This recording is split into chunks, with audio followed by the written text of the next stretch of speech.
রাত গভীর হয়ে এসেছে। চাঁদের আলোয় পুরো গ্রাম ঝলমল করছে। ছোট্ট কিশোর হোসাইন তখনও জেগে আছে। তার দাদি তাকে এক প্রাচীন ইসলামী গল্প বলছে। দাদি শুরু করলেন, অনেক দিন আগে এক ছোট্ট শহরে রফিক নামে এক ছেলে ছিল।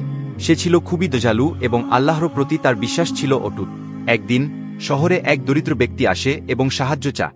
রফিক তার কাছে যা কিছু ছিল তা দিয়ে তাকে সাহায্য করে। হোসাইন চোখ বড় বড় করে শুনছে।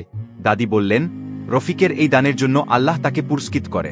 কয়েকদিন পরে রফিকের বাড়ির সামনে একটি সুন্দর বাগান দেখা যায়। সেই বাগানে এমন ফল জন্মাতে শুরু করে যা আগে কখনো দেখা যায়নি। তুমি কি জানো হোসাইন, দাদি বললেন, রফিকের মতো দানশীল হওয়া আমাদের জন্য কত গুরুত্বপূর্ণ।